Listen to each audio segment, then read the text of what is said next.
asabathu musibatun qalu inna lillahi wa inna ilaihi raji'un. Wa qala aidan kullu nafsin dha'iqatul maut summa ilaina turja'un. Masanipun sesepuh pinsepuh ingkang dahat pinabekten pangembating praja ing tlatah Tegal Sari Kemudo Prambanan Klaten ingkang minulya Bapak Ibu perawuh ingkang kita hormati linangkung baraya ageng Ibu Hartati ing wilayah Tegal Sari Kemudo Prambanan ingkang kita hormati.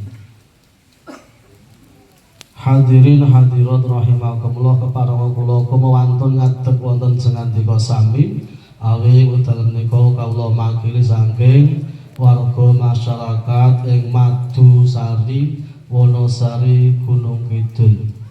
Ingkang sepisan monggo sareng-sareng aturaken raos pangalembana syukur dhateng Allah awit sonten menika saged tempat ing papan menika kanthi wilujeng tebih ing sambikala.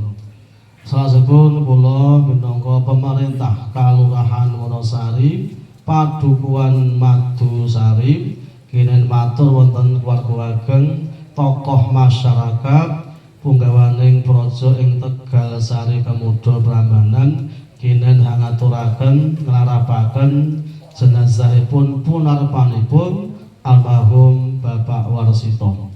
Ananging ing mbok bilih kita sowan sak brayat saking Madusari Wonosari kirang nuju prana saestu nyuwun genging samudra sami awit kula sak warga masyarakat Madusari injih nindakaken amanah saking Bu Hartati injih nyuwun sak mangke punarpanipun jenazah almarhum Bapak Warsito kapetak ing pemakaman Saswanaraya Tegal Sari Kemudo Prambanan menika.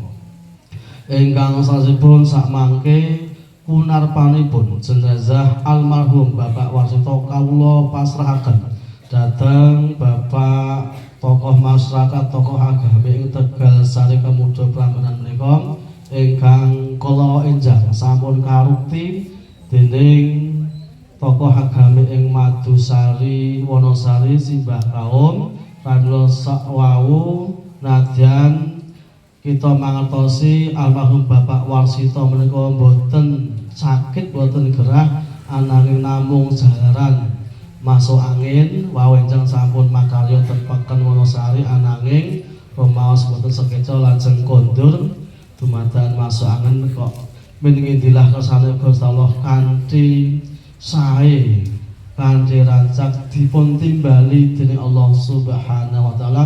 Mugi-mugi sedanipun husnul khotimah. Amin. Mugi-mugi sedanipun sae husnul khotimah. Insyaallah dipun paring papan ingkang mulya tinimbang ten ngalang padang menika. Saat sesemonggo samangke kula estu pasrahaken salajengipun pangtumpuk jenazah ingkang pungkasan inggih pakuburan ing Tegal Sari Kemudo Prambanan menika. Ewadene sakmangke kula saha warga Madusari sampun cekap anggenipun narapaken jenazah menika sampun paripurna.